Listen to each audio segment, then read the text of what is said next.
Welcome on back, everybody. Let's get this ball rolling. This is Professor Tatum here with yet another lecture for History 1301. Here we're looking at a little bit more of the Revolutionary War. Once independence was declared, this war was a waging on. We'll look at a little bit of context as usual. Then we'll look at some advantages held by both the Patriots and the British. Then we'll look at marginalized groups throughout the war, seeing that there's a lot more at play than just British soldiers and soldiers from the Continental Army. Then we'll get a concise overview of some of the major battles of the war. Not going to break down every single battle, but we'll look at some key points, see how point A led to point B, and see some of the major themes that played out throughout the war. And then we'll examine the Treaty of Paris 1783. Quick reminder, we've already seen the Treaty of Paris 1763. So remember that the 7 Years' War came before the American Revolution. So 63, which comes before 83, ended that war. And this Treaty of Paris 1783 will be the one that ends the American Revolution. Remember, we've seen early fighting already in the battles of Lexington and Concord and at the Battle of Bunker Hill, which was actually fought on Breed's Hill. And eventually, after this, there's the passage of the Declaration of Independence, in which the Second Continental Congress agreed to break away from the British Empire and declared 13 independent United States, now separate from Great Britain. Remember, if you're writing about this for your exam on an essay or whatever, when you're writing about anything after the Declaration of Independence, please be sure that you're referring to states and Americans or patriots rather than colonies and colonists. So let's look a little bit at advantages held by both sides in this war here. The Patriots certainly had some geographical advantages. One advantage they had was a bit of a home field advantage in terms of knowledge of the geography. That can get very much overstated. We do need to consider that, for example, if somebody from one of these southern colonies was up fighting in New England, they're not going to be too familiar with the terrain, or vice versa. But this is definitely a large territory that's difficult for British soldiers, many of whom have never been to this region, to navigate. All right. Also, a common tactic for winning battles in this period was to surround your enemy and put a bunch of pressure on them and force them to surrender. Well, that's pretty difficult for the British to do here. They're going to go all the way along the Atlantic coast, down into the Gulf of Mexico here, and then all the way around. And if they get in the west over here, boom, they're now in Spanish territory. And we already know that Britain and Spain have had all kinds of imperial competitions over the years leading up to this. Spain's not going to be so willing to let Britain come in here to help surround the US. So surrounding them is really not an option for the British here. Furthermore, there's all kinds of resources available here for these American patriots. Whereas the British, if they need any supplies, any resources, they got to wait for them to get shipped across the Atlantic from England. That's going to take quite some time. So there's certainly some geographical advantages here for the Patriots. The Patriots also had certainly a major advantage in terms of commitment. Okay, they were fighting for a cause. They believed in something here. And that'll certainly make somebody be more persistent in their warfare. The Patriots were willing to endure very difficult winters and very difficult battles. They were willing to face severe losses and keep fighting and stay determined. Whereas the British would face some losses and say, "Screw this, let's move on to the next battle. This isn't even worth it." Another major advantage the Patriots had was they had a few strong leaders. George Washington, for example, I will suggest that his greatest strength was maintaining the morale of his troops. All right, he was very good at keeping them invested. We'll see moving forward that through some of the most difficult parts of the war, he's there kind of keeping them on board, helping them say, "Hey guys, if you stick with me and trust in me, I will get you through these difficult times. And remember, guys, we're fighting for a cause here. We have something on the line." And he did very great at keeping them invested. Another great leader was Baron Frederick Wilhelm von Steuben. Quite a name, I know. Just look at this guy. He looks mean and impressing. Well, he certainly was. All right, his job was to kick their booties into shape and train the Continental Army into professional soldiers, and that he certainly did. All right, he instilled a lot of discipline in them. This type of leadership here, combined with this determination and commitment that the Patriots had, certainly worked together to give the Patriots a great advantage. Patriots also had a good deal of Allied support. They got a lot of indirect support from some of Britain's rivals. Countries like Spain and the Netherlands would provide things like funding.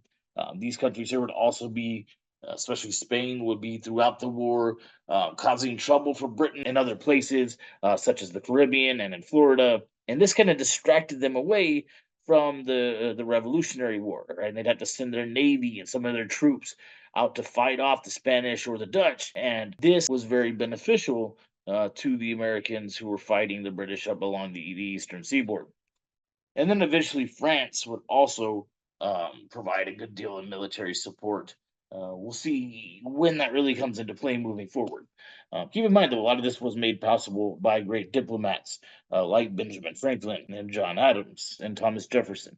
But the British certainly had some advantages as well. Some of these we've already discussed. They had a very well established government and a professional army and navy. Remember, they had arguably the most powerful military in the world at this point, very powerful army and navy that were very well trained. And by that standard, they also had some very skilled commanders, such as William Howe and Charles Cornwallis, who'll be leading the British in some of these battles we'll be looking at. The British also had a good deal of support. They had support from a group of mercenaries from some German states referred to as Hessians. So mercenaries are just soldiers that are like kind of private soldiers whose service can be paid for. The countries will pay to help them during times of war. And these are believed to be at this time some of the best soldiers that money could buy. The British also had allied support from the Loyalists, also known as Tories. Remember, these were the people who were standing counter to the early protest movement, even and some of the tactics being used by groups like the Sons of Liberty. Well, now they're certainly opposed to this idea of independence. And this frequently gets kind of understated that there was so much division between these loyalist Tories and their patriot counterparts that there was literally civil war being fought in the colonies during this American Revolution. Okay, and that certainly worked to the British's advantage. This was splitting families apart. So Benjamin Franklin, for example, who we know was a member of the Patriot movement and supported independence, ended up losing contact with his son William. They broke ties with each other and stopped speaking at a certain point in their life and never really regained touch, which is very heartbreaking, guys. Something I get into pretty heavily in my 1302 classes is it is totally understandable to have political passions. And it's honestly, you should have some kind of stance politically as an educated individual. It just makes sense that you would. Um, and it's totally understandable to have things you really care about and to have things that really kind of disturb you that other people stand for. And you're going to find sometimes that your friends and your family members support some things politically that just kind of make you sick. And that's okay for you to have those opinions. Yet, I strongly advise as much as possible to not allow that to um, rupture your relationships with others. Don't use that as a reason to cut somebody off or to start treating somebody ugly. Just think about it. At the end of the day, guys, who's going to be there for you and if you really need someone? Is it going to be Trump or Harris? Are they going to come to your rescue? No, shit hits the fan. Trump's going to be flying out in Air Force One, and Harris will be cruising off in her limo. They're not going to be there to help you. Who is going to be there for you? If you're stuck across town and need someone to go let your pets out or take care of your kids for the night or whatever, it's going to be your family, your friends, your coworkers, your classmates, the people around you, okay? So let's not treat each other like crap over these things that are in many cases to a very large extent beyond our control. Now, there are certain aspects of them we can control through things like voting and protests, and those are certainly actions we can make the choice to take. And again, I'm not saying that we should not have political passions. We certainly should. It goes beyond this as well. We can kind of really narrow things down and start putting ourselves and people into little boxes. I don't want to get too lost in that. You want to hear more about that? Take 1302 with me. We'll get really into that at the end of the class. But generally, be mindful of how much you're letting your political beliefs versus somebody else's political beliefs to drive your relationships and things like that. Certainly don't tolerate disrespect from anybody. Nobody should have to do that. Yet, if you're carrying yourself with respect, you'll find in many cases there's no need to make those kinds of separations between individuals over these kinds of differences. Anyway, that's my spiel off my soapbox. I want us to understand there was a great deal of division within the colonies, even between families, and there literally was a good deal of fighting between loyalists and patriots. One of my mentors used to say that it frequently gets understated how much the American Revolutionary War was a civil war, and it also gets understated how much the Civil War was revolutionary. Okay. Anyway, moving on. Let's look at some marginalized groups in the war. Again, there's far more to this war than just the patriots or even the loyalists and the British soldiers and the British government. We saw Indigenous Americans invested in this war. You guys saw through your reading video quiz that there were Indigenous people supporting both the British and the Patriots, depending on what nation they were in, what political interests they had. And again, this demonstrates to us that there's no one group of Indians, right? That there are several nations of people. You saw that even some groups, like the Iroquois nations, which were comprised of 6 nations by this time, were split between which side they were supporting. Remember the Iroquois, as a result of this, as well as a result of some of the actions taken by the Continental Army during the war against some indigenous peoples, started calling George Washington Town Destroyer. Not a very honorable name for the leader of the Continental Army, now is it? Women also played key roles in the revolution in many ways. So we saw that during the protest movement, women were playing key roles in leading the protests economically through things like boycotts, and that certainly continued throughout the war. So now throughout the war, they're really cut off from British goods.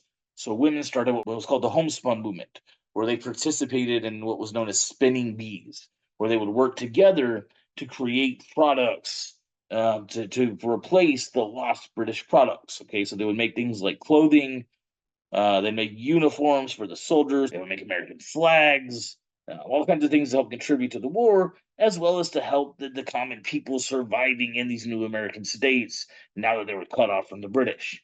They also helped raise money to support the war and helped people also get a hold of smuggled goods from other places. Other women acted more directly in their support for the revolution. Some were camp followers, meaning they traveled with camps of soldiers and helped take care of their camps. um, they would do things like cleaning the camps, providing food, providing medical care for the soldiers. Others acted as Molly pitchers. So Molly pitchers is a term for a type of woman. Kind of started with one woman who, but then it really just became a type of woman. These were women who would go and help in different ways on the battlefield, usually by pouring pitchers of water over hot cannons to cool them down. So they'd have to cool down the cannons between the shots so they could continue to fire them. And in some cases, as the men were busy doing whatever they were doing, the women themselves would help fire the cannons. So they're getting pretty directly involved in the combat there. Other women got even more directly involved. All right, some women, accounts show, actually disguised themselves as men and joined the Continental Army and fought in the battles. Okay, clear example we can see there is a woman named Deborah Sampson. Deborah Sampson was, hey, that sounds like the start of an ID term, a woman who disguised herself as a man, joined the Continental Army, and she was eventually wounded during the war. And when she was wounded, she received some medical care, and it was discovered that she was a woman, not a man. And because women were not allowed to be in the army at this time, she was honorably discharged. Okay, note that she was honorably discharged and thanked for her service. Pretty historically significant there. Right? It's a very clear example of the direct participation that some women had in this war, right? The direct contribution that some women were making to this war, we could say, in other words. All right. But definitely an example of direct support for this war from women. African Americans were also very heavily invested in the war on both sides. So the British, for example, had a couple proclamations that appealed directly to enslaved people. Lord Dunmore's proclamation, for example, offered freedom to enslaved people in exchange for their military service. Then the Phillipsburg Proclamation, a little later, extended that, saying that any enslaved people who could cross over into British camps or into British claimed area and kind of come to the British would be recognized as free people, regardless of their military status. This certainly was not only a tactic to kind of help get more support from enslaved people who were willing to fight, but this was also a way to weaken some of the southern colonies who depended very heavily on enslaved labor for their economies to function. President Abraham Lincoln would use a very similar strategy during the U.S. Civil War. Take 1302 with me, and you'll see that. Actually, we might get to that at the end of our class. We'll see. But anyway, we also need to understand that in addition to these proclamations, which got enslaved people fighting and got them freedom in exchange for their military service, there were several free and enslaved black loyalists who were fighting on behalf of the British throughout the war. But there were also African Americans who fought on behalf of the Continental Army. George Washington was pretty hesitant at first to allow African Americans into their military service. So what we know about the status of African Americans in the Americas up to this point is they were enslaved for the most part, right? And even free black people were kind of at the bottom rung of society and certainly treated as subordinates, definitely marginalized in many ways. And commanders like Washington were afraid that by providing weapons to these individuals and putting them on the battlefield alongside their white counterparts, some of whom may have been enslavers themselves or supported things like slavery or the marginalization of black people, they were afraid that there may be some kind of racial uprising or racial war that would break out within their own ranks. But they eventually kind of let this go because they needed all the help they could get. And they took a chance and began allowing them to join the army. Anywhere from 5,000 to 8,000 black soldiers, both free and enslaved, eventually joined and aided the U.S. forces. Now, some of these people we need to understand were enslaved, didn't really have much of a choice. Others, though, gladly took up arms, hoping that this perhaps could improve their conditions, right? They're fighting in this war in which people are talking about things like liberty and all men being created equal. This provides them a sense of hope. And some of the states, Rhode Island in particular, did offer freedom to enslaved people for their service in the war. As we're going to see, though, for a lot of enslaved people who joined this conflict, things didn't turn out so great. We'll get there later. Point I want us to understand now is African Americans played a key role in this war on both sides. Okay, so we've seen some advantages, disadvantages.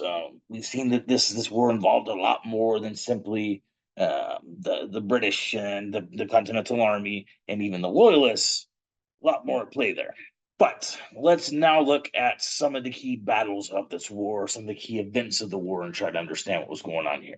In the early months of the war, okay, that fall of 1776, things were not going so hot for the Patriot Army, the Continental Army. I keep calling it the Patriot Army. I guess that's a fine term. They are patriots. That's the title they go by, supporters of the independence movement. But the Continental Army is their official term, so I may kind of use those interchangeably. Anyway, uh, they weren't doing so hot at the beginning of this war here, facing a lot of losses through fall. In that winter, they were really struggling. Okay, this winter became known as the Winter of Red Snow because they were running so low on supplies and they were starving. But one thing they were really lacking on was efficient clothing. Okay, and their shoes in many cases were wearing down to the point that they had to throw them out. Some people were even putting hats on their feet or wrapping whatever they could around their feet to try to make it through the snow. And as they're marching in those kinds of conditions, that's going to lead a lot of them to start bleeding at their feet and leaving blood in the snow. Times were so bad that desertion from the troops became a very real possibility, meaning that several of them were likely considering saying, screw this and going back home. Many of them likely began to lose faith in what it was they were doing and started to think they had no hope at victory in this war. And this is where George Washington's real strength of leadership came into handy. Because he would go with his men at night and he'd sit at the campfire and he'd talk to them and he'd say, "Where are you from, sir?" And he'd say, "Wow, you came here all the way from South Carolina or from Connecticut or wherever to fight here. You must really believe in something to have done that. What is it that's got you here?" Right? He'd kind of remind them what it is that they're doing there. And he would start to tell them, "Look, I know these are hard times, boys. I know we're struggling. Trust me, I'm hungry too. This is no fun, but I need y'all to stick with me. Okay? If y'all stick with me and you do what I say, I will get you through this. All right. And I will make this all worth your while." He certainly was able to keep them on board. But what really kept all his troops on board with him is what he managed to do on Christmas night of 1776. So that Christmas night, he told all his guys, "All right, boys, stop the party." Wasn't much of a party going on. All they had for Christmas dinner was rice and vinegar. But he said, "Come on, pack up. We're going to go cross that icy river over there into Trenton, New Jersey." And early the following morning, when they crossed into Trenton, they came across a camp of Hessians who George Washington knew were stationed nearby. They'd been enjoying their Christmas night. Some accounts say they were drunk, other accounts say that's a malarkey, who knows, but regardless. Early that next morning, Washington and his troops came up on the Hessians, surrounded them. They had a small battle and faced very few losses and managed to capture hundreds of Hessian soldiers. And after this long, horrific winter of starving and struggling, Washington managed to now get his boys this victory. Okay. And we need to understand that in the eyes of the British, this Battle of Trenton was no big deal. Like they lost some Hessians. That kind of sucks. It's a little pain in their neck. But to George Washington and his guys, who've been struggling through this winter, this reminded so many of them what they were in it for. Okay, this showed them they can win battles. That this isn't all a waste. All right, this kept so many people from deserting, which was a very real possibility considering the conditions they were facing at this point. They decided to stick with Washington and continue to fight moving forward. So, in other words, this Battle of Trenton led to a lot of the Continental armies sticking with Washington and continuing their military service despite the immense setbacks they faced. It also led to increased morale for a lot of the soldiers. Furthermore, this clearly demonstrated George Washington's great skill and leadership in terms of maintaining the morale of his men even through very difficult times and keeping them on board with the war. That all sounds extremely historically significant. Write it down, underline it, highlight it, whatever you got to do.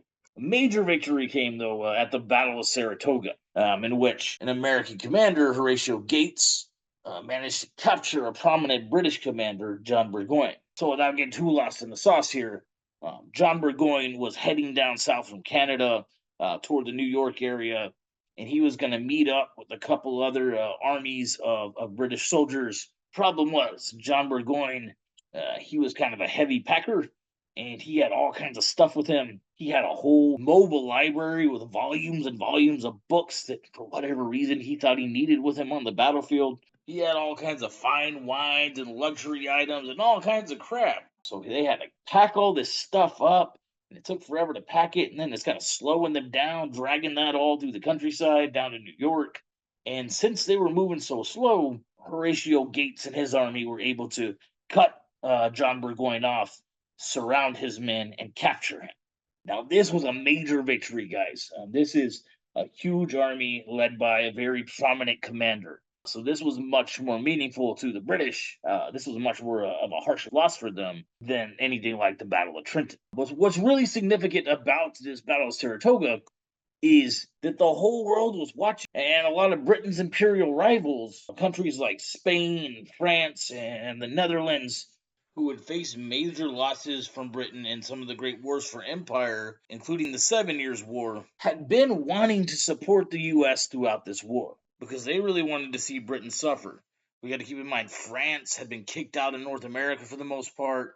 Spain had had to give up their very valuable colony of Florida, and they were very resentful about these things. And now, here's this up and coming power trying to cause trouble for Britain. And they would love to see Britain fail here. But we got to keep in mind the context as well that Britain, as I've suggested, had one of the most powerful, well trained armies in the world facing off against this up and coming army that's basically a bunch of militiamen trying to figure out how to fight in a professional army. So a lot of these other European nations were very kind of skeptical of the US's potential to actually do well in this war, and that made them hesitant to offer too much support because it didn't seem like a very safe investment. But after this Battle of Saratoga, now they've captured this big army under this very prominent commander, and this showed all these other nations that the U.S. did have a chance. And from here, this led to increased military support from a lot of Britain's rivals, all right, from Spain, France, and the Netherlands. This also led to France creating an official treaty of alliance with the United States, offering full on military support. And it was this support from France that really, I'm going to argue, made America's victory in this revolution possible. Okay, it cannot be understated how helpful it was to have French Navy and French Army coming to support them here. So we see here in this cartoon, the snake represents the U.S. Remember that political cartoon, Join or Die, where there's all the different parts of the snake. And Benjamin Franklin had been suggesting if we can all come together, we can act as a united force and be much stronger. Well, boom, now they're all united. There's the Spanish Dalmatian here resembling Spain. This rooster here was resembling France. And his little dog here resembled the Netherlands or the Dutch. They're all now working together against Britain, making this now into a global conflict. We're going to see that, as I suggested before, countries like Spain and France and even the Netherlands will start having conflicts with Britain and other territories outside of this eastern seaboard region where this revolution's being fought. to distract British resources and military support away from this war so that the Patriots will have a better chance at winning the war. But all of that support was very gradual to come across, as well as news of the support and news of the Treaty of Alliance. This was all very gradual. And in the meantime, George Washington's army under him was going through some more hardship. Right? They faced another winter that was very similar to that winter of red snow, facing starvation, lack of supplies, really struggling. And Washington again demonstrated his strength and leadership. He told his boys, look, guys, it is now us against the world. The Continental Congress, they're not here to help us. Kind of like I was saying earlier, in your hardest time, the government's not there to help you. All right. He said, our families aren't here. There's nothing here but us and this damn snow. And we've got to stick together and we've got to do what we need to do to survive. And I will get as many of you boys through this as I can, but I need you to trust me and I need you to stick with me and I need you to do what I say. All right. And again, he'd sit by the campfire and he'd say, where are you from, son? What brings you here? Wow, that is a true story that you care that much to be here, right? Reminding them what they were in it for, keeping them on board. And Washington also, though, during this winter, had a pretty surprising strategy for some of his troops that maybe not so many of them liked right in the moment, but certainly helped them out in the long run. It was during this winter here in Valley Forge, where they're really struggling, that he recruited support from a former Prussian military officer. Prussia, by the way, was a German state, Baron Frederick Wilhelm von Steuben. Von Steuben had left the Prussian army kind of in disgrace because there were rumors that he was perhaps homosexual. And in the 1700s, homosexuality was not nearly as widely as accepted as it is in the 21st century. Hell, it still gets a lot of pushback from various camps of people in the 21st century. In the 1700s, here in the 18th century, that is very, very widely unaccepted, especially in things like the military. So he kind of had to leave his status in the Prussian military disgracefully with that in mind. And Washington said, okay, can he train troops though? Yeah, he's very good at that. I don't care what he does behind the tent, bring him over. And one day, these troops here in Valley Forge wake up to this guy yelling at him in German, saying all kinds of curse words, telling them they're dirty maggots, telling them to line up and do this and that. And they don't understand a word he's saying. And they have to ask some people, what the heck is this guy yelling at us about? And then some of them understand French enough that they can kind of use their French knowledge to interpret his German and say, okay, he's telling us to line up. They say, well, that's a lot of words to just say line up. And they say, well, you don't need to worry about all those other words. They might hurt your feelings, but just line up before he gets mad. All right. And this guy really whooped their butts into shape. And man, I can only imagine how mad these guys must have been at Washington, already enduring this cold, struggling, starving, now having to get disciplined into shape like this. But damn it, if this did not straighten them up and make them into a more well trained professional army, who from here could really start winning some battles.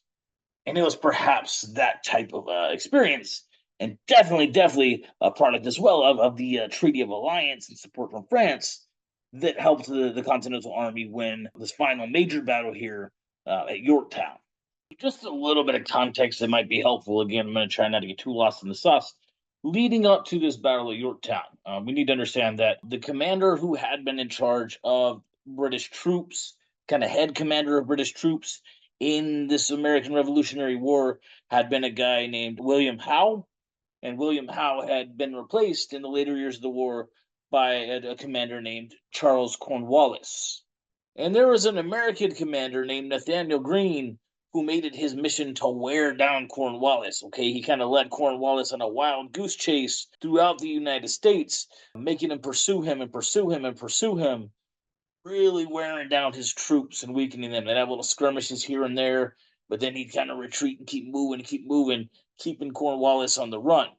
And eventually, Cornwallis was weakened down, and the Continental Army, along with support from their French allies, were able to come in and surround Cornwallis at Yorktown. So the French Navy came in and they cut off access to the York River. And they were also able to prevent the British Navy from coming down into the York River. So this prevented supplies from coming in. This prevented support from the Navy. And from here, the Continental Army and their French allies were able to surround Cornwallis and his men at Yorktown, and wear them down and pressure them to surrender. This is very significant, guys. because this gradually led to the end of the war. Okay, this definitely was the last major battle in the American Revolution. Now, there were still skirmishes beyond this point, but this led Britain to realize this war is really starting to be costly for us. Maybe it's best for us to just cut our losses. All right, we need to understand to put this into context. Cornwallis is the kind of head of the British Army here in this war. All right, so this would be like for the Patriots if George Washington had been captured by the British Army. That'd be it. The war's up. Same type of thing here. They captured their head guy, and from here, the British said, "All right, we need to talk peace." And a couple years later, they met in Paris, France, and they negotiated the Treaty of Paris of 1783. Again, you need to be able to distinguish this from the Treaty of Paris of 1763, which had ended the 7 Years' War. This one here is going to end the American Revolutionary War. And in this treaty, Britain recognized American independence. Okay, so this led to official recognition of American independence, even by the British Empire. They were kind of surrendering their claims here. They even ceded all of the territory that they had in North America, south of Canada, to the new nation of the United States, which they did not recognize as an independent nation. They also agreed to remove all of their troops and all of their forts from the United States at all deliberate haste. Now, this can be a lesson to us here, guys. If you ever make an official contractual agreement with somebody, make sure you set a firm deadline, because if you don't, people are going to use things like all deliberate haste here, which really has no clear meaning. So, for example, in this case, you might imagine, okay, they're going to start getting there on that ASAP and get those troops and forts out of there as fast as they can. Well, 10 years later, they still had soldiers hanging around trying to convince a lot of indigenous peoples that it was in their best interest to fight against the Americans and cause all kinds of trouble for them. So, again, learn from this lesson. If you're making an agreement with somebody, make sure it's crystal clear when everyone's expected to do what. Spain also got some gains here from the Treaty of Paris of 1783. So we look at their claims here in North America before this treaty was signed and compared to after, we see that they have now regained this territory of Florida. Remember, they had control of Florida and then ceded it to the British at the end of the French and Indian War, somewhat in exchange for getting this western half here of France's former territory. Well, as you guys should have learned in for your reading video quiz, throughout this war, the Spanish had been down here fighting to reclaim Florida, and the British did end up receding Florida as well as West Florida, which is this territory here to the west, all back to Spain. Indigenous peoples we saw had been fighting on either side. Some had even been torn between which side to fight on. And once again, just like with the Treaty of Paris of 1763, they were not invited to the peace talks and they were not included anywhere in the treaty. All their homelands, all their land claims were up to grabs for the people of the United States now. This again is going to be a recurring theme that we'll see throughout U.S. history. All right, moving forward, really through our class, and well, even into 1302, hell, even somewhat into the present day.